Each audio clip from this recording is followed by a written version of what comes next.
think this might be personal. Has he ever viewed you as a feminist? Yeah, no, he has. He has. We met a couple years after I had left the mayor's office. Okay. Um, In the so Amazon, in the in Amazon Ecuador, jungle. yeah, Love it. met. And I was working for a nonprofit there, Mhm. and he was one of our volunteers that came down. We had a partnership with Microsoft, and he came down. And anyways, and the rest He is worked at history. Microsoft. Yeah, so we had a partnership, like a corporate partnership with And them. we'll have an episode about that because he met her, fell madly in love, went back to Seattle to quit his job at Microsoft and just like moved to Ecuador. Yeah. Oh my Hadn't God. even had a first kiss. It's a great story. But what I was going to say is, you asked me if he sees me as a feminist. He does, because that was like when we met, I was like, I was still like processing a lot of my experience that I had had in the mayor's office and things like that. And he, throughout our relationship, has pointed out like the residue, like the negative residue of me rejecting the feminine. Does that make sense? So, for example, like when we started dating, I was very kind of like arm's length. Yeah, you like wouldn't let him in. Right. Like, I don't need you or anything like that. And he finally was like, hey, how come like when I say this thing, you're always talking about your plans and as if I'm not part of them. Right. And I was like, Violet was the cool girl. Yeah, like you girls. So anyway, like we are now. Yeah. So anyway, so I did that, and I remember he just brought it to my attention, and I sat down and I was like, yeah, I didn't know I did that, you know. And Yeah. I think I did that, you know, because it was a shield. And I said, growing up, I grew up in a lot of different places. I was actually born in Puerto Rico. It's just my family's not from there, but that was another place I was born and moved. Anyways. And I told him, I was like, I've just gotten really used to just being like in college, I had all these different groups of friends. Like I go in, I go out, but it's a shield. It's an armor, as it is. Yeah. I would say. And it's me not being vulnerable because I felt I have never really belonged. So I need to like have like an exit strategy in every situation, because if I get too comfortable or if I assume I belong, I'm going to be hurt the moment someone points out feel like I don't belong. So I rather just stay in I don't belong because I belong in all these other places. I got places to go, you know? Yeah. Yeah. So he would point out residues of like me not being vulnerable or, you know, in my real feminine, you know? Like it's funny because feminist is so like it's punchy. Yeah, it's very right. It is. And I don't think that it's funny because I thought this said feminism, but it says feminist, and feminist is like feminine. Yeah. You know? So, there is a negative connotation around it too that like I hate. And it's like it's not, you don't fit into a box, and like not everybody's the same. Like, you know what I mean? Like I feel like it needs to be more of a looser term. It's so like so many, I think it's a very personal thing. I think it's a very personal thing what it means, but I think he was showing me the ways I'm not in my feminine and showing me the way I was being a feminist. Does that make sense? And a feminist being the cool girl. I don't need you. Like I got my own thing. Like we're good, you know, and things like that. So that's but you one did it example. subconsciously, probably. Like you didn't even realize you were doing it, right? Like no, I didn't. And I remember like actually crying when I told him. I was like, because I had to tap into why do I do that? Yeah. Why? Which is somewhere where you like haven't looked into yet. Yeah. Behavior was, I don't feel like I belong. So I want to make sure that I don't get hurt with that experience of not belonging by like not allowing myself to belong. I think that's one of the residues of feminism or feminists when it's taken kind of to like the distorted feminism, is that thing that we've also done in dating, which is like, I'm cool. Like he can hook up with other girls. I don't care because I just go with the flow. And it's like, no, girl, you care. It's okay to be vulnerable and to say that you care. That's actually cooler. But now we have this whole generation of women who are not even demanding, but not asking men to show up for them. So men, and they're doing men a disservice because now men are not growing into what women are demanding or asking of them. And they're becoming these kind of wayfeather, maybe I'll ask her out, but I'm also on Tinder and talking to 10 other girls. But if we go, for you to have access to me, to my time, to my body, to my energy, these are the things that I need you and how I need you to show up. That is power. But Yeah, now but they need to feminist show has up. turned into the cool girl who doesn't need a man. So if he shows up, it's okay. But if he doesn't and he's like banging another girl, I'm okay with that too. And that's just, it's so That's stupid. devaluing to Yeah. us, to our It's time. definitely the negative residue. It's I a think it's negative like a residue. very clear example of Yeah. how it hurts us when we really reject it, and instead we take on more like the armor Right. side Instead of the it. vulnerability, instead of Yeah. the, you know what, I actually do need a man who can show up for me. And if you're not able to do that, that's okay. But that's what I need. That is powerful to me. Even like, I think not even like a man, like where, or just like a companion. Like I need some, like, it's okay to fail. I think like there's power in failure, but I think it's beautiful when you fail and you have someone that's by your side and is like, hey, like, I'm your companion. Like you know what I mean? Like that ride or die. Feel like they can fail too. Like Right. they have Yeah. to feel like it's safe for them to fail too. And actually Brene Brown, I had already thought about this before Brene Brown said it, but she just like helped crystallize it, like how men haven't yet healed like their drive to just like solve a problem. Mm, And I think when you're Yeah. in a career and in business, you feel like that is the ultimate, like just be a solution oriented person, like just yeah. solve a problem. And sometimes that leads to what I used to call out all the time. We're solving the wrong problem. Like we're not comfortable taking a step back in business and being like, is this of value? Is this aligned to our mission and goals? Like, and why are we like, are we sure this is the right problem? But Yeah. people just want to keep going. More of And an ego fulfillment. yeah, when I It's an get in ego arguments thing. with my husband, that is the root cause of why we're fighting, because I'm telling him something and he's trying to solve it for me. And it's so disempowering because the power of solving it is in me, but he feels this anxiety that he Yeah. needs to solve it. He And wants so, to fix it.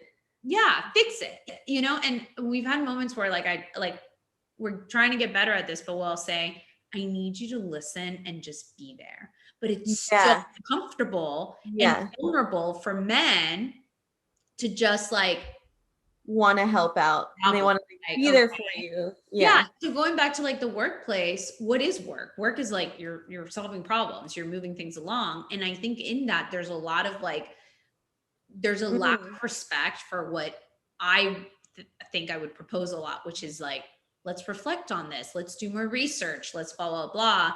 And I didn't have the support for that I needed, like people wise and like structurally, or even people to guide me like, Valerie, that's a good approach, but let's like time box it, because I know I need to be more disciplined and have structure. But you know what I mean? Because structure and like flexibility go hand in hand. They don't need to be one or the other. But the progress isn't linear too, so it like makes sense. You have to be able to be like malleable. Yeah, 100%. And the business environment is very rigid. It's very rigid. At least it was rigid for me. Have you seen it change throughout the last, like, how long have you been in their workforce and when did you start to see a shift? Left it. I haven't seen a shift. That's why I left. That's Oh. why I was in a webinar yesterday that was saying more women start businesses than men. Like the rate of new business owners are all women. And I wish I remember it's like 8 out of 10 or something like that are actually women of color.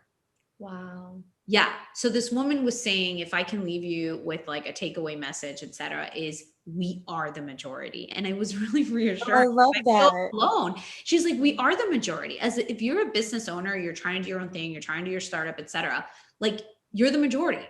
And why is that? Like to me, again, going back to the numbers, that means because women don't feel welcomed in these workplaces, whether it's like racial or whether it's like the energies that we're talking about in the or compensation or compensation. Don't even get me started. Like I love finding out men that have less experience than me are getting paid more. It's like my favorite. Great. I saw it in the fashion industry with gays. I would see a gay guy getting paid more than me. And I'm just like, this motherfucker isn't even straight. I know it has nothing to do with it, but like, it doesn't matter. They see a male figure and automatically they think power. And it doesn't matter if I'm more qualified. from you know what I mean? Like a negotiation, it is expected that you are going to negotiate if you're a man. It is good. Like you're a good employee. Like, yeah, I offered you something, you're negotiating. What a great hire. Woman, you lost some likability points. You if lost you do it, I know. I'm not saying I you won't get what you want. You'll get it. But guess what? You're just a little less liked. Yeah. because they have this negative image of it. I've been dealing with that recently where I've had this like weird thing where like I feel weird talking about money. And I'm like, why? You know, like it for the first time in a long time, I have no shame in saying I left the fashion industry. Like I want to work somewhere where I make money. Like I'm just gonna be blunt about it. Like, and that is looked at so negatively as a woman to be, you know, speaking about like financial gains, you know, like that I think that is like a big thing right now. Like, you know, women are starting to see like, oh, like I can ask for what I want, you know, inside the workplace and in my personal life and outside, you know, and for myself. Like it's Well, what you brought up about gay men making more than you is so interesting. And it's so true because a lot of gay men are like, well, we get discriminated against. And again, this is not to beef with gay men. Of course, of they course get not. We love y'all. Like but they're men. So, and I yeah. have gay friends who are men who will tell me flat out, oh yeah, I'm higher on the totem pole than you. That's for sure. Because they're men. So at the end Mhm. of the day, gay, straight, whatever, they're, Matter. and again, it's not out to hate men because we've talked about how these kind of dynamics also negatively affect men and they are the victim It of does, this. yeah. But it just shows a disadvantage in the workforce. Because I know we started talking about like your marriage with your husband and also the lessons that has brought, the relationship that's it's brought with him, because sometimes I love to point out to Val, like he really enjoys being around the feminine and he really doesn't feel intimidated by it. I think he feels challenged in a really beautiful way. Mhm. And I identify with Valerie in a lot of what I project onto her that can be a struggle for you sometimes, and being with a successful man and also valuing success in the workplace, in the workforce that you have, is that sometimes a struggle because sometimes I'd be in relationships where my boyfriend at the time and I would be in similar careers, and if Mhm. I thought that he was more successful because we were in a similar career, I used to resent it, especially when we have embodied our masculine for so long and wanted to achieve that success in the workplace. How sometimes being with a man who is successful can be a little hard because we kind of not want to compete against them, but kind of want to be up to par with him. How has that been for you in that dynamic of realizing, like, how is it, because you are with a successful man? And, Yeah, it started out a bit uniquely for us. So because we both worked together for 2 years and Ah, like a the volunteer. story expands. He was basically like a volunteer. He was like living off his savings in Ecuador, and he had left, like his position in Microsoft to do this. And so it wasn't very evident, like that power difference, because in fact, I was making, and I didn't make a lot of money because I was living overseas, but I was making more than him because he was essentially a volunteer. Oh, yeah.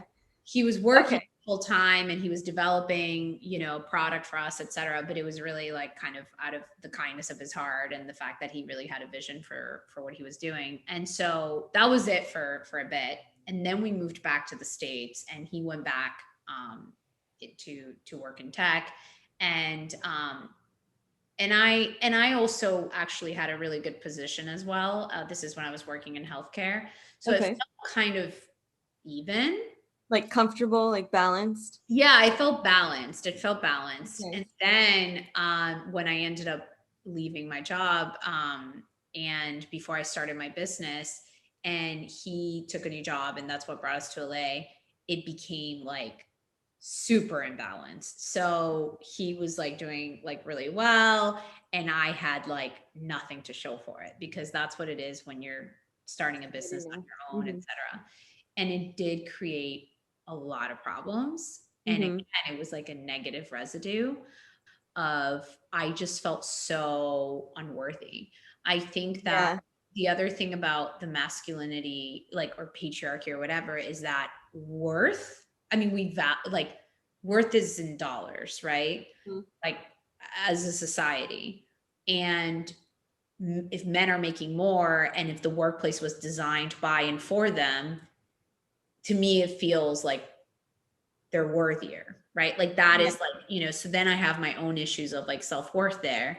And I want that Mhm. same worth. I want the job title or the successful business, and I want to make as much or close to as much, if not more, than him, because that is what society is telling me is my worth. And Yeah. this whole time I'm ignoring all the other ways that I'm worthy. And I am focused on the fact that, you know, I'm starting a business and I have $0 or whatever, Mhm. not to Mhm. my name, but in that moment that I'm generating. Mhm. And so it was really, really, really, really hard. Like, I can't really say how hard it was, because I just, in any relationship, if somebody is having issues of like self-worth and slightly Yeah. depressed and all of that, it's hard. It doesn't matter what the cause is. So Yeah. that in itself was hard. But I had to realize that I wasn't happy for him. Like, instead of me being there happy for how much he was loving, like, you know, his career and how successful and all of this he was, I couldn't allow myself to be happy because I wanted what he was having.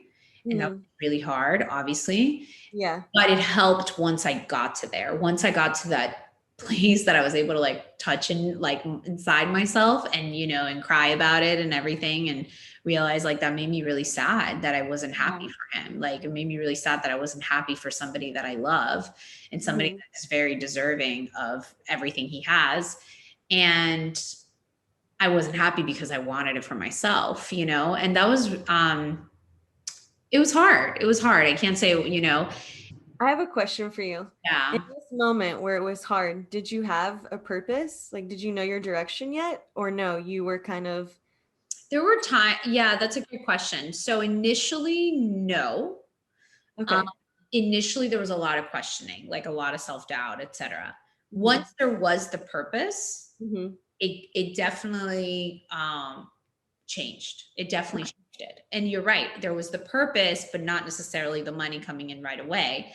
And also, there was just a personal growth where, you know, I during this time I learned a big lesson, which was something about the feminine, which again I was disconnected from, which was the feminine power is also to receive. And I always thought it was to give, because like we Yeah. give life and we're so selfless and we're caretakers and, you know, and like blah, blah, blah. And we work for less money, like, you know, and it kind of was like a huge like wake up call Great. when I Yeah. thought of like, wait, the feminine is actually to receive. Like, all of a sudden I felt really powerful. And it made sense because even biologically, like, we receive sperm. Like, we're the Right. receivers. Right. You know, like, it's just like, it's what happens. And everything that we've been rejecting since we were little is we were rejecting receiving. Receiving. We were Yeah. Yeah. rejecting a provider. We were rejecting, like, you know, so that was a big shift. And like my partner at the time, now my husband, like, he would kind of like shed a little bit of light of just kind of like, why can't you just, Let me in or you know? And yeah. even now that I have my own business, I have to be reminded, you know, because I can just go all out on my business and I forget to enjoy things. And, Yeah. you know, and like, Gabby has to remind me all the time, like, to just receive, like, just relish, you know? And I'm It's like, a big lesson, I think, no, at the Yeah. end. because Yeah. I feel like, and this is another thing that I think a Does it patriarchal make you society weak? has gotten completely wrong. I feel like a leecher, like the energy, you Yeah. feel like you're like on welfare, like, you know what I mean? But Like, can I say too, it's yeah. also because of an image that the patriarchy has constructed of the gold digger. And so I think a lot of women are like, well, I don't want to be, but that, which is so laughable with you guys because you've been together for so long and that's not what the dynamic was at the Yeah, beginning. and I've never had an issue with the You've gold never had digger, that, but I think a lot of women are very it like, exists. It yeah, exists. So and it's Yeah. worthy to acknowledge. it's worther for to sure. acknowledge. And, Yeah. you know, I don't think The either of trophy us, wife. The the trophy wife. I wife. mean, Trophy almost that wife. all Yeah. of those images. Yeah, they're there. They're oppressive images. They're oppressive images. And I think for these three women that are on this podcast now, we've never had an issue with thinking that we are any of those things. But the fact that it's out there, I feel like we just want to be able to contribute. And I joke about it with her husband all the time. He'll joke with me like, why is she working so hard? Like, can she just take a break? Why doesn't she just like vacation every day? And I'm like, I don't know. Why doesn't she? You know, but obviously we're joking that way because we know that that's, even if she could, she wouldn't, or like she can, but she won't, because she finds fulfillment. But there's a balance. I need a break, but yeah, you do need a break. And I think receiving, it's one of the things that I've always been so grateful to Valerie for, is that I've been a witness to this relationship in a lot of ways. And I've witnessed to how powerful it is to receive, and also how it can sometimes hurt you when you are rejecting. The reception. And when you're not open to receiving, like if I even go back to my career, you know, like sometimes I feel like uncomfortable talking about it because I feel like I'm sounding like a victim, but I'm sure that like, that was like, I wasn't open to receiving help. I wasn't open to receiving mentors and people opening doors and stuff, because I was like hardcore leading with my masculine, because I thought that was what made me a good employee. And the fact that I think I was a woman made those traits like less likable. So then the things didn't happen, I think, so that, you know, like with the universe, is not something's happening to you, it's happening for you. And those things, those rejections, as I felt them, happened for me, you know, for this whole just kind of greater lesson that I ended up having, that I continue having, you know, as a woman. So what would you say was your biggest takeaway of this whole dynamic because, and again, we should probably have an episode just of this, but what's really interesting, speaking about the feminine and the masculine and their relationship, her and her husband, what got you to the point you were very against marriage and kind of, and I remember we would have discussions before they got married. They were basically married. For me, they were a married couple since I met them, but you had this struggle of, I don't know if it was like the feeling of being owned or losing some kind of freedom. Oh yeah, I had a huge struggle. Yeah, huge independence. Struggle. How did you? Yeah. Well, I guess I'll start off by saying I proposed at the end. Oh my God. Plot twist. Plot twist.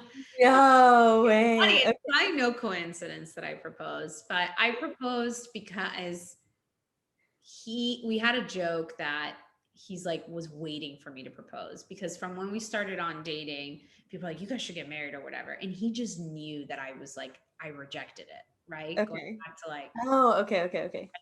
So he would just joke around. He's like, yeah, I'm waiting for her to propose. I'm waiting for her to propose. And then it just became this ongoing joke. And then we were together for a long time, like fast forward 5 years. And it was a lot of like internal work on my part, but I realized there came a point where I resented it. I was like, why do I have to propose? At this point, I should have been proposed to, you know what I mean? Yeah. Like, you know that I'm more open to it or whatever. But then I went back to the receiving. Well, like, this is like when I'm learning the lesson. And I was like, this is a gift. He, like, his subconscious, like, gifted me this, you know, or or maybe he did it consciously. I don't know. But like, he gifted me this sort of like, you need to own it.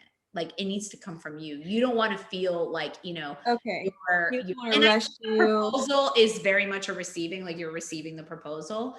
But let me also preface this by, he wanted to marry her from the moment he met her. And she was very much like, I'm never getting married. So it turned into this thing where he was like, okay, well, now you're going to have to propose to me whenever you're ready. Because I've been wanting to. So there was that. So it's not like that I lacked confidence in it or in his commitment or anything. Like, he was dying to marry. But I realized the moment that I got resentful about it, there was like a brief period, because it wasn't like the whole relationship I was resentful because I didn't want to get married. But when I started realizing, you know what, I do want us to move forward, etc., I was like, wait, how did I get in this situation? Yeah, you're like, wait a minute.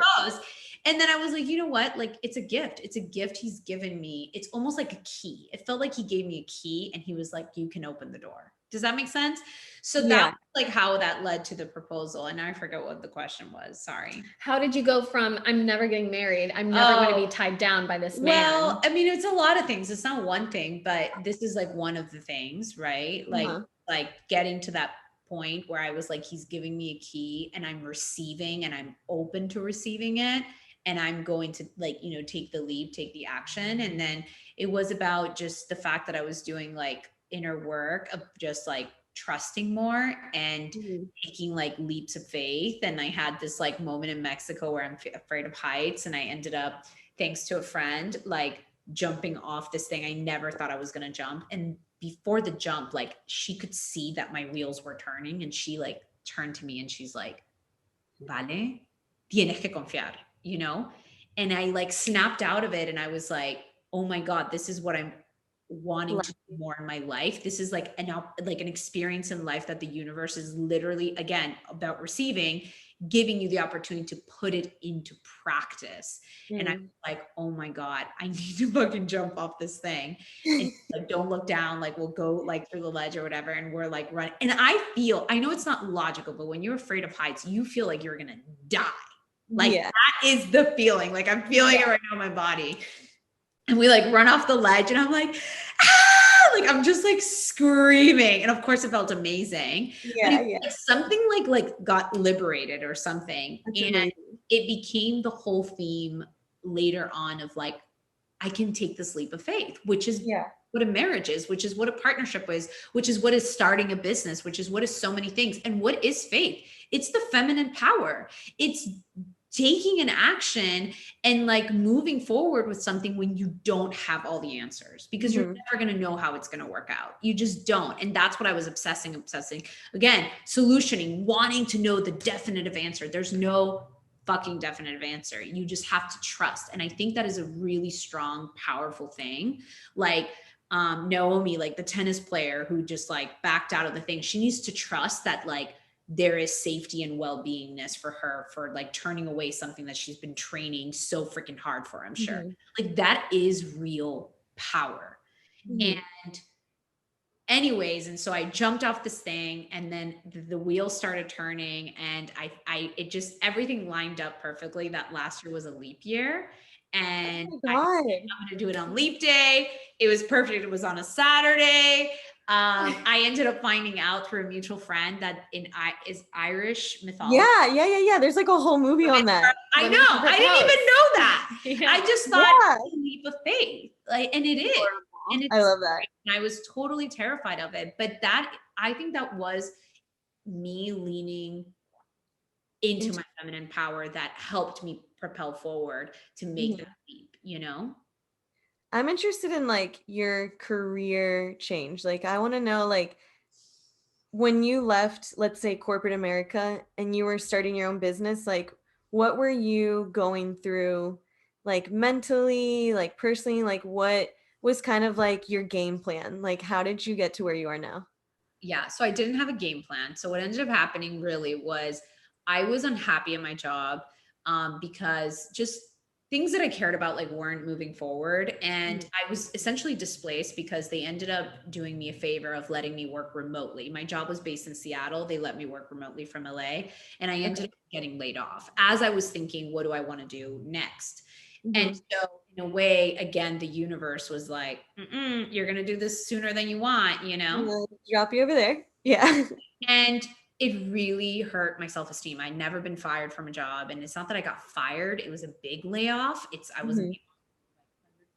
people that I really respect that got laid off, but I couldn't still like take that. So if you're asking me about the journey, I did have to battle a lot with like the self-esteem and stuff. It never feels great to be in that Mhm. situation and to not get to do things on your own terms. But I had always been interested in real estate. And the day that the VP of my division and my boss flew to LA and told me the news, and they're people that I really respect and that I was really close to, that day I registered for real estate classes. And it was funny because there was no game plan. I wasn't like, oh, I'm going to have a business in real estate or anything. I was just like, I want to be an investor in real estate. I think it's a great talk about empowering. I think it's one of the best ways for women, Mhm. single women, but even if you're married, it's usually women that lead that charge. It's an incredible like financial investment. Mhm. Anyway, I was like, I want to be more savvy. I want to learn more. And then I Yeah. got my license, and I was like, okay, what do I do now? So I was actively actually applying to jobs for startups in LA, like Silicon Okay. Beach, user research roles, because I had been a product manager before, and Okay. research was like my jam. Like that's what I loved. And so anyways, and so like nothing was happening. Like things that would have normally worked out, like Yes. weren't gelling. And I was getting rejected from things I was like overqualified for, things that I was a great fit for. Like nothing was like Dude, I aligned. am literally going through the same Oh, exact really? thing. Like, Really? That's why you same wanted exact to ask the question. what? That's why you wanted to ask the question. Yeah, Yeah. I'm like, now I'm intrigued. I'm like, I want to know. Yeah. Yeah. So Okay. nothing was working out. And then I had a grueling interview cycle where I had like 4 interviews, then 2 take home projects over 2 weeks, and then like a full day of like interview loops of like 6, Yeah. 7 I remember hours. that. That was was horrible. just Damn. watching her go through that was I auditioned for a living. I've done everything from network testing to where you meet the head of the network. And Oh, this was more gruesome. I yeah, was that's a lot. like, That's oh a my lot. gosh. It was pretty intense. Yeah. And talk about kind of masculine if you think about it, like all the barriers we put The for people, marathon. like the Yeah. marathon. I'm all for like, yeah, like, you Yeah. know, show your worth, but why don't we let people work in a place for 2-3 months and then see if it's a good fit? And people always say, oh, that's a waste of money or whatever. It's not, because getting rid of people if they're not a good fit costs a company way That's more, way much more money. Right. So Mhm. anyway, so there's all these things. So anyway, so I didn't get the job. Okay. And I almost didn't get it in like a way that was almost like definitely a slap in the face, because I invested a lot of time into this, but also it was sort of like at the end they're like, actually we want somebody that does more this type of work, which is more specialized, which was not who I am and not who I pretended to be. So they were Okay. kind of being flaky. And anyways, it was hard, but I remember I would like went to the beach because it was in Santa Monica, my interview, and I just like had to fucking cry. And I was like, what the fuck? Yeah. What the fuck? Like, I just don't know. I was exhausted. I was getting really sick the following day, just to tell you how much stress I had been under.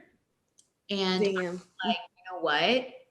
I finally got the fucking message, and I was like, the universe is telling me no. Like, that's not your path. Like, you need to go and do your own thing. I was like kicking and screaming, like internally. Like, that's not what I wanted. Why? Because if I had gotten any job, I would have gotten a title, I would have gotten a salary, I would have gotten credibility, all the things that were external validation to me. I would have. Mhm. Real estate doesn't give you shit. Real estate is like, go, like, you got like, there's no money, there's no title, and like there's all these things. And not to mention also that I was like, I had to deal with my own issues of like, I was ashamed of going into it because it was so different than anything I had done. Yeah. So I had my own like judgments about it. I've never done sales or anything like that, but it doesn't give you anything. You have to build everything from the ground up, and it takes a lot of time. You know, it takes like hard work, etc. And funny enough, because I wanted so much, and this is true about all my careers, and I like all my careers, all my positions, and I don't know if it applies to you, but I think I've always wanted to belong. Like that is like my deep little wound, and I'm not meant to belong, and I'm like, I reject it, you know? And so when I went to real estate, I kind of took a similar course where I was like, I'm going to be part of a team, you know? And one, because I'm like, I'm collaborative, et cetera. But again, going back to the, I want to belong. And I ended up being part of an amazing team. Like everybody in the team was amazing, and I learned so many things. But I actually recently like broke ties with the team. And during the time I was interviewing other teams to join real estate. And I realized like me wanting to join other teams is me again looking for this structure or this like because there's always a team leader, like a team leader kind of like similar to a boss, to like give me like be this great leader that I have all these like, you know, Like, good job, Val. Like that kind of that too. Accreditation, like they give you accreditation. Yeah.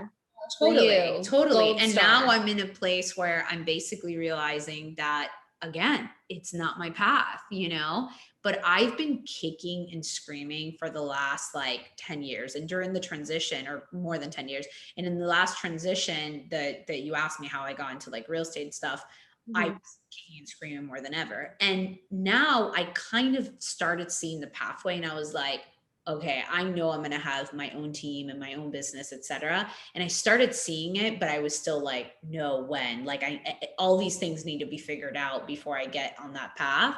Mhm. They're not going to be figured out. And another thing the lady in the webinar said yesterday, the one that was like, you're the majority, she said, Uh-huh. if you wait to do something till you feel ready, you waited too long. And I was like, Ooh, I like that. I know. Yes. Honestly, it's been a huge lesson for me and for me making this podcast with Vanessa, because being such a perfectionist, and in the last like year, even again, thank you, X, after ravioli, I had this time with quarantine that I was like, it wasn't being drained, my energy or my time, by a relationship. So I was like, I have all this energy, but I want it to be perfect. I was like, I don't want to make any comedy sketches. I don't want to do this. I don't know when to do that, because I want it to be perfect, perfect Yeah. content, perfect everything. And perfection is the murder of creativity, the murder of growth. And I think with this podcast, it's been so unbelievably vulnerable for Vanessa and I to watch ourselves, to be like, that's how I sound like, that's my voice. That's Girl. how we talk. That's the advice we give. Like, so many judgments. But I keep reminding myself that it's spiritual growth and that it's not going to be perfect, because the moment it's perfect, there's no creativity. There's no creation. I know. And it's really hard. Even like during this conversation, I'm like, oh my God, we're talking about things that I feel like I'm in the middle of, I'm in the midst of, I'm like, Yeah. sausage, and like, I don't, how like that became the thing in like social media, like, oh, showing how you make the sausage behind the scenes. But I have like, I'm like, no, I need to show like the perfect, like, Oh, Highlight reel. yeah, just the Right. highlight reel. Right. And obviously that's not how like life is experienced or anything, but mhm. I'm just like feeling like good right now. I'll just say that, yeah, I mean, so now I'm like really having my own business, and I'm like redoing all my branding, and even my branding like take up space. Like, I'm like, what is that? Like, is that going to be well received? But it's been inside of me, like the idea, like concept, the spirit of it, for at least 2 years, like since I went into real estate, Okay. shortly after I got into it. And this whole time I've been rejecting it. And now I'm like, I don't know what it is, but it wants to live out there in the world. And I don't know what it's going to be, because one thing that I do want to bring into real estate is that it's such a stale industry. I mean, it's like Yeah.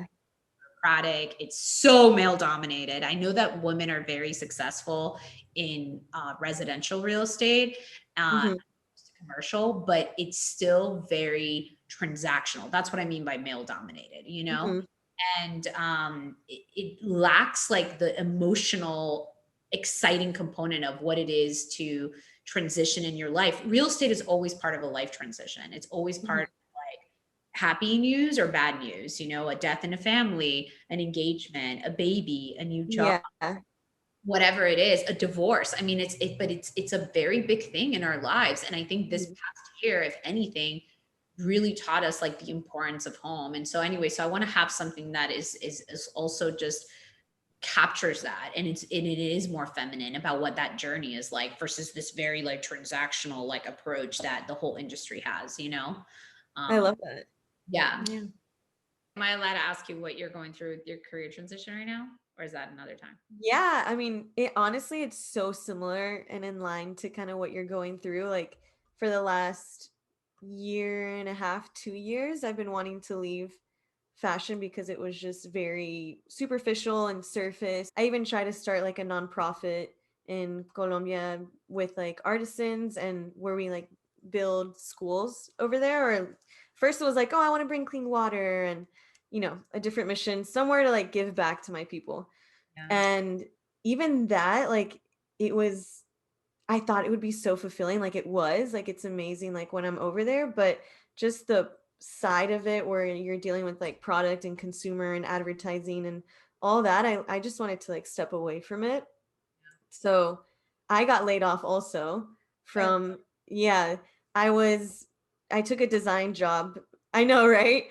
First, I was like there was a moment I did, like, design, I was in design, I was in production, I toured, went on tour with, like, different stylists and, like, artists, so it was, like, awesome. I was like, "Oh, this is cool." And then I took a design role because it was just an amazing opportunity, and it had a great pay and the benefits, and I was basically chasing a paycheck, which I think was my masculinity, wanting to be like, I'm out on my own in LA, like I don't need help from anybody. Like this was kind of, around the time where I was going through like my breakup, and I just felt like I would have so much more worth in myself if I had that title, that paycheck, so that was definitely a mistake. I should have not done that. Did learn a lot, but Nothing in life is a mistake. It's not a I mistake. mean, I put aside my happiness in being a stylist to get paid more because it was more in line with what I wanted in that moment. Regardless, after that, I just wasn't happy and I knew I wasn't happy. And then COVID hit and I knew I was going to get laid off because we work directly with China, our manufacturers from China. And even before like the news came out that the virus was this and that, like we had news way before. So in that instinct, I was like, okay, I'm packing everything that I have in my apartment in LA, selling whatever I can. Like, I just need to get rid of, I felt like I was like just surrounded by things that were attaching me to a city, you know? And I just knew like I needed a change. So my Yeah. dad flew over. Dad flew over to LA, packed as much as I could, sold everything else. We drove from LA to Georgia. It was the first time that I was around my family for so long.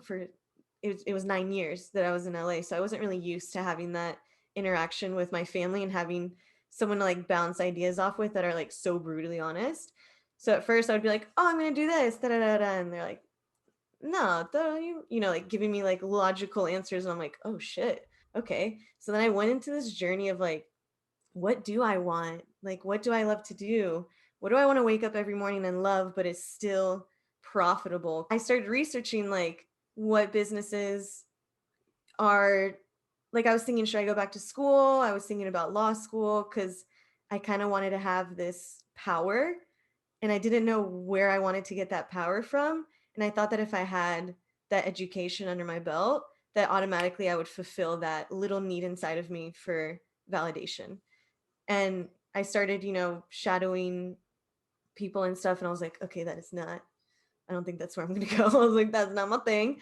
So then real estate was kind of like popping. Like everybody was buying real estate in COVID, right? So I was like, shit, I might as well get my real estate license, like have it under my belt. If it goes well. My sister had just bought a house. So I was like connecting with her real estate agent. I started going around with her and I'm like, yeah, I could do this. Like, this is nice.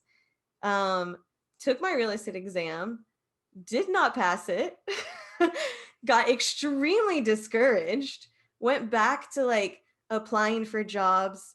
I mean, there are like fashion companies out here, and I've applying and I was getting no's to jobs that I'm way overqualified for. So it was like really odd for me. I'm like, okay, weird. Like, why are all these companies telling me no? I do see something there, like I'm not going to let that failure stop me. I'm going to let it build me, like I'm going to just take a step on top of that. So that's kind of where I am right now, but I am still going through the whole like, ooh, am I going to be a real estate agent now? Like I used to be on photo shoots. I used to be on like runway shows, and now I'm going to be like on the side of a billboard. Like, I don't want that shit. Like, I want no advertising at all of my face, no cheesy shit. Like, no, like, so I'm going through that kind of mental, like, ego part where I have to kind of put my pride aside and just be like, okay, like, just do it and see what happens, like, just take this path. Funny that you bring it up too, and you brought it a lot up when you were talking about your journey is the doing. And now I'm going to try this, and then I'm going to try this. And I recently read it or heard it somewhere because I'm all about those spiritual means. How just be still. Just sitting still sounds so counterintuitive, but and let it come to you because again, we're the ones to receive. So Mm, that's not to say that you can't do or try again, or those are all valid things to do, valid options, but also there's so much power in sitting still. And kind of like what you were saying about how you learned through your husband, there's so much power in sitting still and receiving because it's yeah. what we create. Like women, we need to receive the sperm in order to be able to make the baby. So it's like we need to be able to receive in order to create. Even when we are still, I know you, Vanessa, are very cerebral. So our mind is constantly Mm, going and constantly trying to figure things out, even when we seem like we're still, which is again very masculine living up here. So just almost even sitting in the unknown and just listening, okay, what are you trying to say, universe? And I don't really have the answer to that for myself, but being comfortable in the stillness is, I think, something that I'm learning now. Yeah, But you can't let it not, you can't not progress. You know, like there's a certain level where like you have to put in the work, you know? yeah, but I still think that like there's a discomfort in sitting still. And Hmm. I've always been obsessed with contributing, like obsessed. And for me, I'm like, if I contribute, then I'm worthy. Hmm. I think that right off the bat, like when I started my career, like it was like that. It was like, and that's, and in a way, I think that's why I've hit so many obstacles, because I was trying to like force a contribution that either sometimes you have to recognize, take a step back. This is the I Ching, and recognize, is the other side receptive? Mm. You know, and like that takes like a stillness too, like a pause, you know. And I think a lot of my thing is that I was presenting things and not recognizing, okay, the other side's not receptive or whatever. But it's because my whole like drive of like, must contribute, must reach a spot, must make money, like, you know, whatever. And I chose very non-money centric um, um, Job titles. positions, which is also Okay. thing I had to like deal with real estate. I was like, oh, is it just a money centric thing? Um, anyways, and so it's not that, but it was still like this kind of like, just like, I must contribute. And you can't receive if you don't sit still. And if you like, think about like a creative project, what is it Mhm. like? Everybody will say, you get like a download, like an inspiration. Like you have to, what is meditation? Somebody once told me meditation is an emptying. It's almost like going to the bathroom. Like it's literally, you're just trying to like, you're emptying so that you are like an empty bowl that can now receive new input. You know, the Okay. longer you hold on, just like in life, like if you hold on, if all your time is spent with like, you know, like a guy or a friend, you're not creating that space or that room for something new to come in. And so Mhm. meditation is like a mental thing. And like with career stuff, that's been really hard for me to digest. And it's why I realize that I do better when I can just sit still. But it is like as The hardest. counterintuitive as it comes to me. That like bothers me. I'm Yeah. like, Bothers me so much. The Irks me. Like first even two when you're talking about it months, right now, I'm like, but I can be like lazy. Like, I'm not gonna lie. I'll be the first one that can say like I can be lazy and like sit around and like sit still, but like, but see, ah, calling it yeah, why are you calling lazy. that's a That's the thing. misconception. You're Yeah. calling it lazy. It's Like it's such sometimes, a shame thing. but it's sometimes it laziness. is. I don't know why. I think we grow up that way though. We But do, but I it's think sometimes laziness isn't even laziness. It's I'm uninspired. So instead of looking at it that way, go, what? Because I know for a fact you're not lazy. Yeah. For me, I know my life in Los Angeles was the way you want to contribute was the way I always want to be busy. I just want to be busy with something. That was me. Yeah, always. My day out, and I felt so much satisfaction and gratification with like, I was busy all day. I barely had time to eat. And Yeah.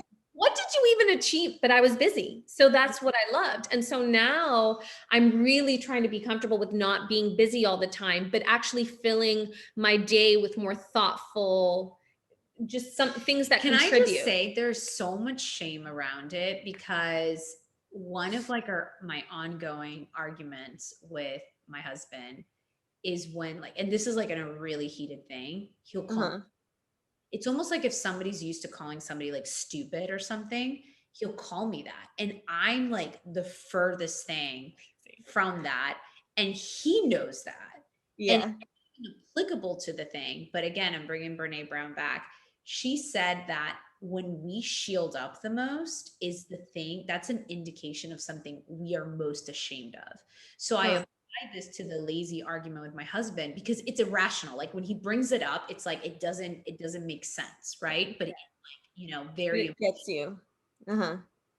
has as a man so much shame of like, again, like if he were not to contribute, if he were not to provide, you know. And I think that both men and women feel this, and the workplace is definitely designed that way.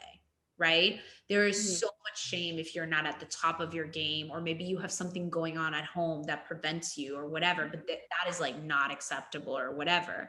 And laziness, I was just thinking about this while you're talking. Laziness to me is really when there's something that needs to be done, maybe, and you're capable of doing it, and you're in the right mind state and everything, At the but you just time, like right. don't feel like Don't do it. Yeah. sometimes that there's nothing to be done, because guess what?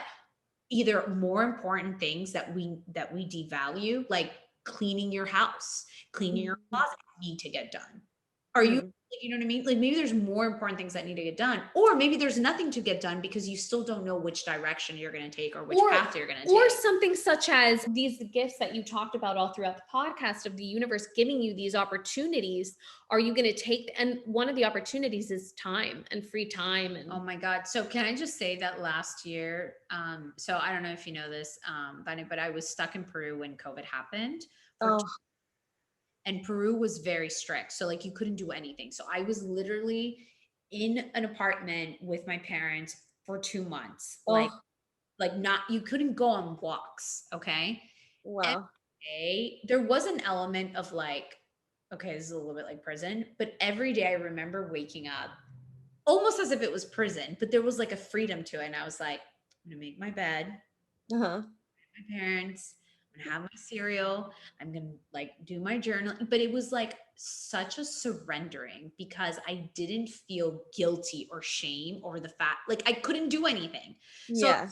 also the whole world was experiencing similar things. And I felt like it was like a release. I don't know if other people felt this, but there was so much less pressure to like produce, to contribute to, because you couldn't. And I needed something like a pandemic to feel like that. And when I look back at last year, I'm like, that is one of the best gifts I had last year, because in my case, I need very extreme situations to not be in that guilt and shame. For example, right now I have my own business. Guess what? I could do nothing all day long because I don't have a supervisor. I don't have anybody. Nobody Yeah. cares if I produce except me. And that is the worst. I am like the worst internal supervisor. So I could do it, but I like technically, right? Like I have Yeah. all things in place where I could literally do nothing all day long. And that is like so much, but I can't. And I'm not saying I would ever do nothing, but even just the sitting still when I really do need to sit still because I've been working maybe 10 days without a break. And I don't realize that because that's what happens when you have your own business and you don't have Mhm. structured times. So I really feel like sitting still is really about the stuff we've been talking about. It is a really feminine power thing to do right. because it goes back to the like not knowing, to the feeling like if I'm not doing something, I am not worthy, or if I'm not contributing in my case, I like, who am I? Who, like, and it's, I'm lazy, which is like, Yeah. yeah. and women have been tagged lazy a lot too. I mean, men too, but I think women have been, I think the whole idea of you're at home versus not in a workplace, many people would call that lazy. right. Even Yeah. though we all know how much unpaid work that is to be in a home. That's a different workplace, but Right. we've completely devalued it. So this is all to say that first of all, we should talk offline because I didn't Yes, know you were, yeah. I didn't know you were like, this is where you were. I thought you were just like looking at career transition. I didn't know it was anything related to real estate. But Okay. regardless, like it definitely sounds like you may be in a period where you need to put this into practice. Like, the like sitting still, because like maybe, where is it coming from? Is it coming from because you failed the test and you're like, okay, I must do this? Or is there also room for other possibilities? And the only way we can see possibilities is by sitting still and just letting them kind of come to us. And I understand the reaction of resistance. As soon as I hear sit still, I resist. There's something in me that jumps. But instead of looking at that Or I feel resistance it as, here. I'm like, oh, it's horrible. It's like, Yeah. but instead of looking at that innate reaction and going, oh, it means I'm not supposed to sit still, maybe look at it and go, well, why am I resisting? What is it about? What am I telling myself that I'm not worthy of if I sit still? I can tell that like the universe is trying to tell me something because there's been moments where like I was interviewing with a company and 3 interviews, like very intense, got the job, got an offer letter. They pulled my offer because I had a discrepancy in my date. Like just, oh, no, like wrong date on your resume, doesn't match your tax forms. And I was like, oh my God, that was a typo. Like So it was just like moments like that where I'm like, No, Yeah. it's totally something going on, and I know, and that's why, like, I don't mind the sitting still part, it's just, like, there has to be something effective that happens in the stillness, and I don't think I've discovered how to make my stillness effective. Yeah, it's that's the masculine. effectiveness. Like something needs to happen. Like there needs Yeah. to be like I need results. production, like productivity. Like honestly, and we're all going crazy over it. Like that Yeah. is why there's mental health problems. That's why there's everything. And I'm going to say something else about this webinar. I can't believe so many things are coming up. But she said, somebody asked her, "Have you made a mistake in your career?" And she said, "If I had to think of a mistake," she says, well, she starts with the story and she basically says, I've always thought as a leader, as a boss, et cetera, that I could demand of my team certain things. Mhm. I was willing to do it myself. Like I wouldn't ask anybody to do something I'm not willing to do. So Okay. she's like, I was in the trenches. So if I asked my team to stay till 10 p.m., I stayed till 10:30, right? Okay. The mistake I made was that I was as unkind to them as I was being to myself. She's like, Mm. I taught them that that was the thing to strive for because I was being unkind to myself. So she was all about That's like great. by example, etc. And it was one of those things that I think we glorify so many things that I saw being glorified in the workplace that many of them I can't call them out right now that I'm sure I've been discarding Mhm. still in the process because like Gabby sees like how much I work like around the clock and how I don't know how to set boundaries and I'm learning to do that and especially when you have your own business. I also Mhm. feel like wow, I'm now having my own business to really learn these lessons because it's no longer about me just trying to get ahead or get patted and like doors open. It's about like something that I care about that I want to give life, but that I can only do it by putting boundaries, by like leaning into other ways of approaching things and by feeling okay like not being always available to my clients Mhm. or whatever it is, right? So I feel like I don't know. I feel like the like things like but it's something has to happen. There has to be progress. Yeah. Literally the argument I have with my husband like this is our number one argument by the way. But I think like he's all like he's so progress like centric, Yeah. Results.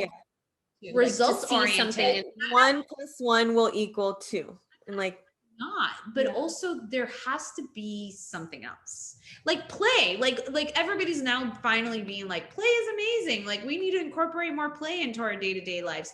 Yeah, sometimes it is incredibly important to do something for the sake of doing it, for the fact that it's fun and serves no greater purpose than the fact you just had a good time. Well, and I'll just wrap up even with this, like Yeah. to have faith, because even you, Vanessa, now that we're talking and even listening to all of Valerie's experiences, to have faith that there's a reason why there's still time. Because I can promise you, I just know, even though I haven't lived with you every single day of your life, but I know in our lives, we've spent nights, countless nights, days where we haven't slept, we haven't eaten, we've been up all night working, or we've been working nonstop. If there was a purpose to that time, there's a purpose to this time for you, where if it's more, and that's what I tell myself every day, there's a purpose for every single thing I'm going through in life. And resting is also doing something. It's doing something for yourself in order to give you the gas to give you the life of your dreams, whether mhm. that's career, whether that's in a relationship, wherever that manifests. I really do believe that resistance that we have of like, no, but where's the productivity? I don't want to blink and it's been 9 months and what do I have to account for? Mhm. I believe that that's only coming from a place of doubt, of fear, and I'm sorry to the masculine, but of also living too much in our masculine. It's Yeah. definitely I've had to have, like I said, extreme experiences. I lived in India for 6 months and it's literally like I could have died in those 6 months and been happy because I was so at peace and in my own body and skin. But I was like, okay, I should go back to like where Reality. I should go back to things. But I remember like thinking like this is it. And it was all because I mean, I was running like a project there and stuff. So it's not like I was doing nothing, but the pain Yeah.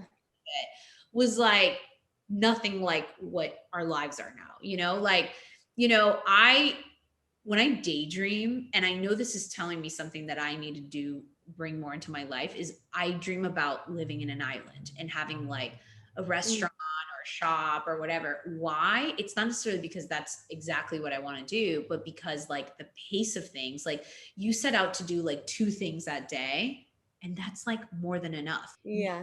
Set myself to do 20 things in a day, and I get to maybe, if I'm lucky, like three-quarters of it, maybe half of it. And so therefore I feel like I did nothing. But guess what? I Yeah. did like freaking 10 things, you know? Right. And but like in these other, you know, so it's like that stillness and that like expectation, and that's, Mm, so I've only really had those in like my time in India and even like the pandemic. Every other time I've been striving for something, you know, like that mhm. strivingness. And at the start of this year, I told myself, I was like, I'm going to give up striving because it means that there's always something out there and not here right now for me to like enjoy and be with. Mhm.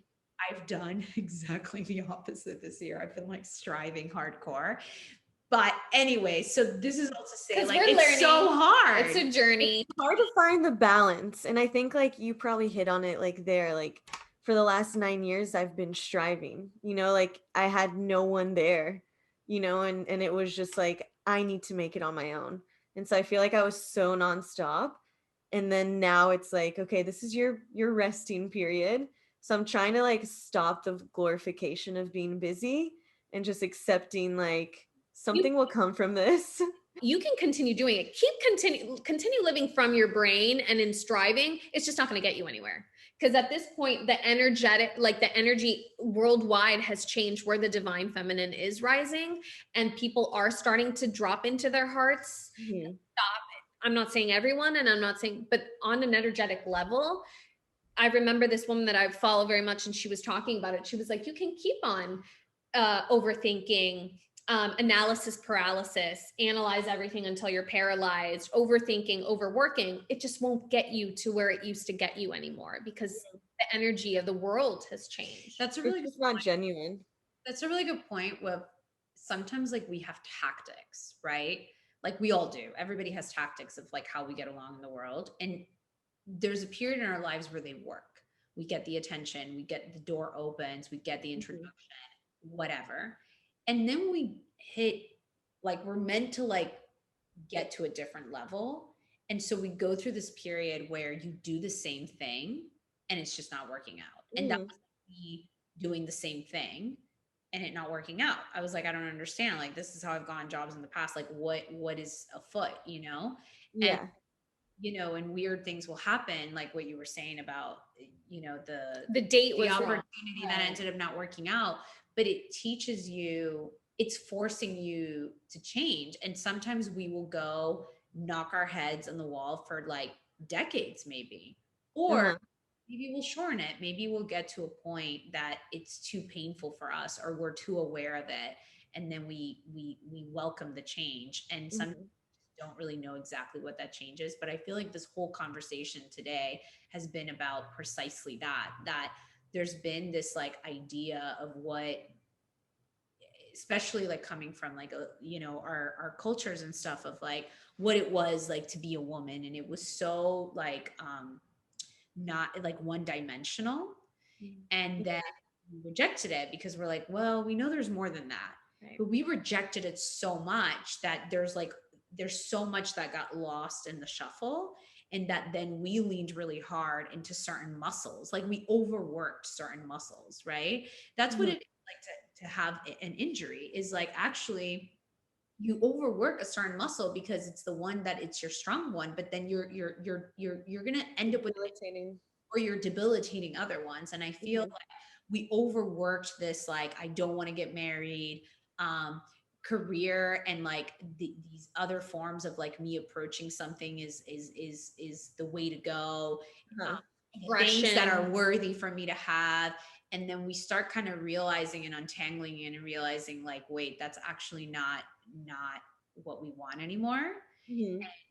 And now we're being, it doesn't mean we don't have goals and aspirations, and maybe they're pretty similar, but we realize also the way to get to them is now completely different. Right. So I feel like a lot of this conversation has been about like we tried things a certain way, we viewed things a certain way, And we were like, you know what? That didn't really get me much, like my obsession with contribution, it's not making me happier. Right. Yeah. It's my obsession with being busy, I not know. make me any happier. And it's one of the things Vanessa and I said, and Vanessa, you said this perfectly. But before I ask Val for the last question before we wrap up, but you said it purpose. I just want to be happy. You said it like so beautifully. I just want to be happy. That's all I want.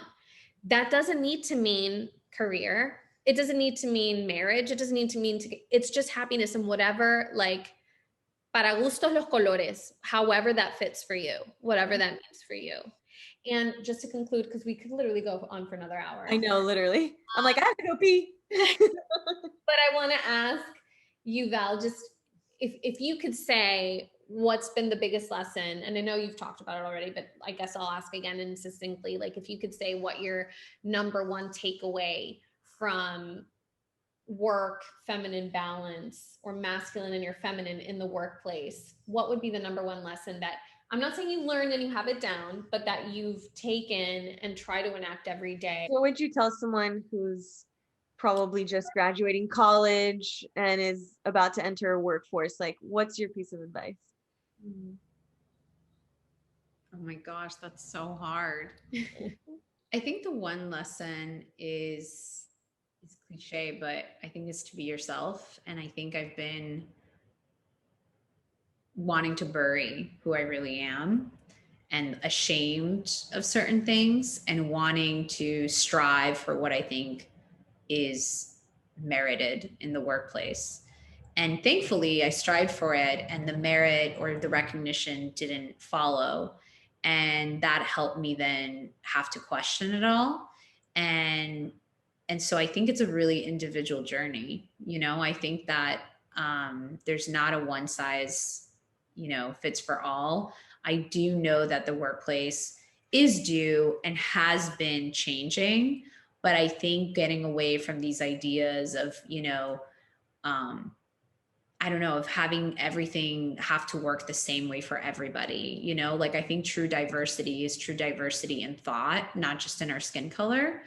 And I think there being more room for how we view what work is and the value that we have as like whole beings, and not having that be separate from who we are.